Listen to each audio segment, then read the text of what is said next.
Hi, everybody. Today we're discussing Marriage by Gregory Corso. I assigned this to you for homework, but we didn't get a chance to talk about it in class. And it's a great poem to write on for the final, and some of you may wish to do so. So I thought I'd give a little lecture, a little discussion of it. You can view it, and you may choose to write about it. There will definitely be a question about this on the final. Now, Gregory Corso, our poet in this case, is a beat poet. That's the term used to describe this group of poets in the 50s. Where does this term beat come from?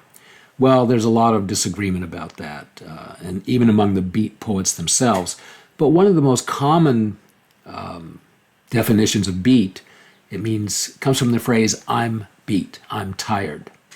So what were they tired about, these beat poets? Well, one of the prevailing explanations is they were tired of all the materialism and conventional values of society, and they wanted to express, countercultural values and ideas.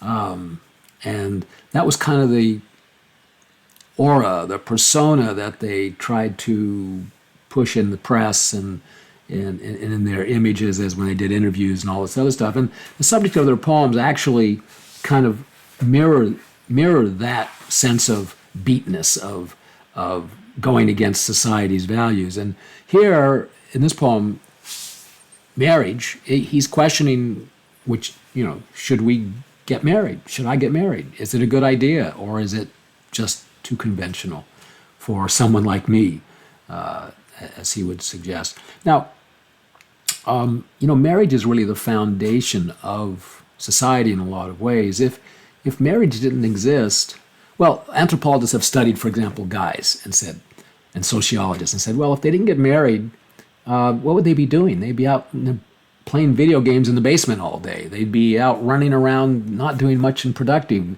They maybe wouldn't get a job because they didn't need to. They didn't have a family to support.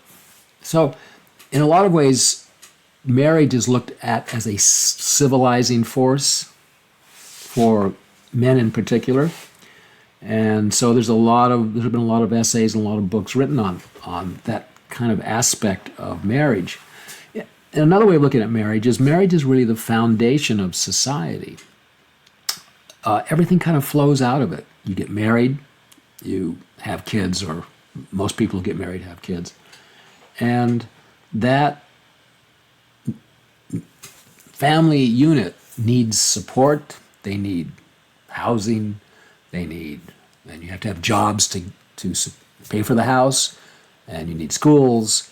And if you need jobs, you need businesses, and of course, then you need roads to get to the schools and the supermarkets and the job, and then you need cars to travel on these roads.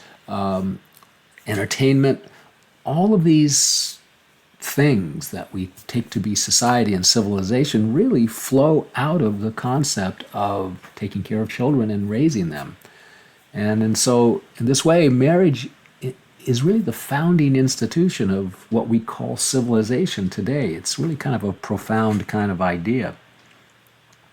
And so, since the Beats were tired of conventional society, it's not surprising they'd question the value, the efficacy, the importance, or at least the ability of themselves to get married. And so that's kind of what's going on in the poem. Now, where did how did the Beats flourish? Where did they come from? Why were they having these kinds of feelings about society and conventional values? Well, the 50s were often, as we look back on them historically, as this period of conventional thinking, of conforming, of chasing after that house, that car, that job, that school for your kids. Very materialistic. At least that's the way we look at it often today. And if you look at some of the TV programs from the 50s, many of these conventional values are reflected in them, like fathers knows best, leave it to Beaver, etc.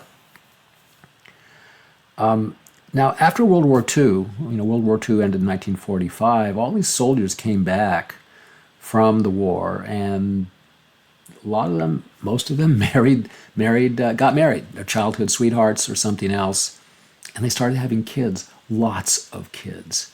And you've probably heard of the baby boom generation. Well, I'm a member of the baby boom generation. My father came back from World War II, and he got married and started having all these kids. We had 5 in my family, and that was not unusual at all to have 5 kids. That was kind of small, really, compared to a lot of people in terms of the number of children. So suddenly you've got these guys with responsibility.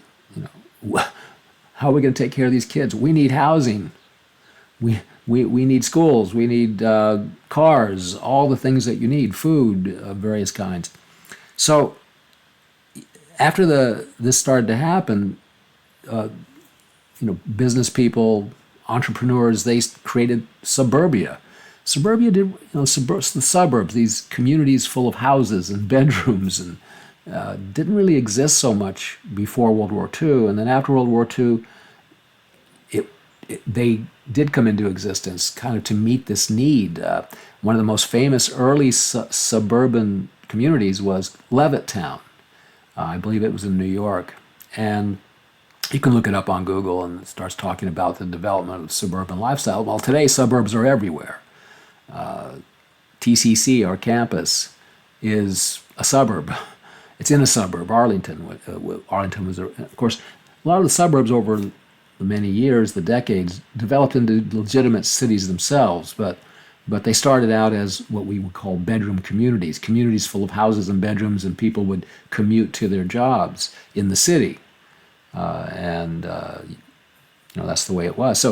So the Beat saw all this going on, building families, communities, and everyone pursuing these kinds of needs, and they said, "Oh my God, where's the room for emotion and feeling and freedom and spirituality and intellectual pursuits and all this other stuff?"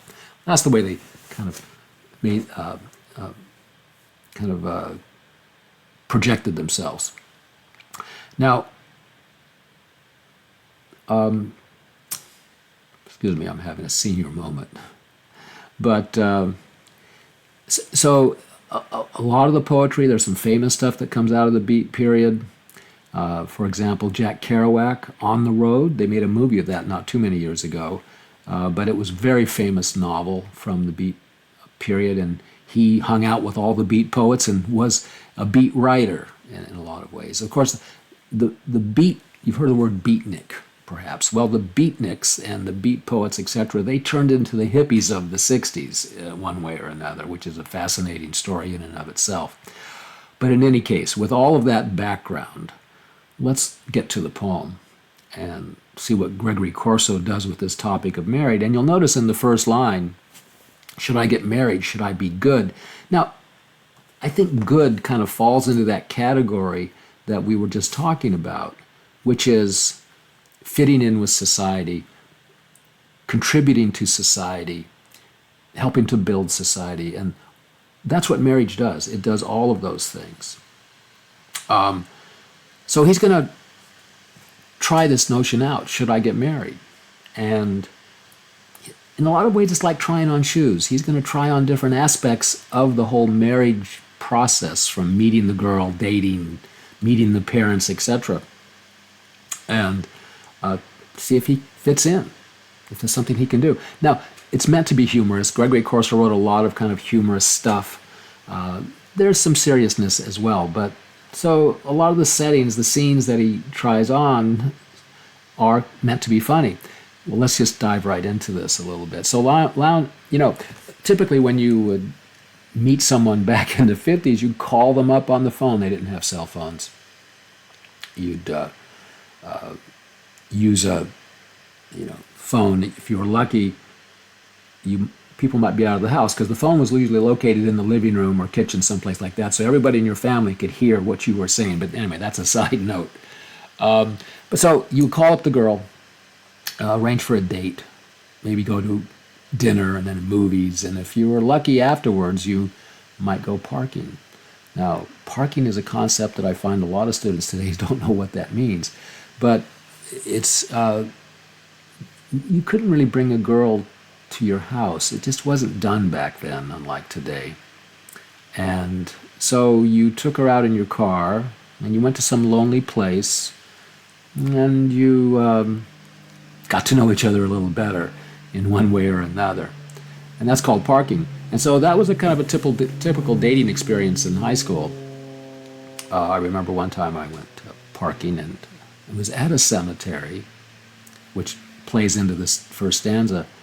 And it was one of these nights where the temperature was just right, kind of cool out outside, a little humid, and the windows fogged up. And suddenly there was a knock on one of the windows, and a flashlight. I rubbed off the fog, and it was a cop.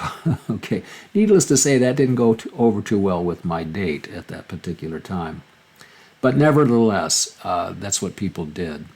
And so he kind of plays with the cliche, this pattern of dating and going to the cemetery to kind of make out with the girl. And let's see how he fits in with it.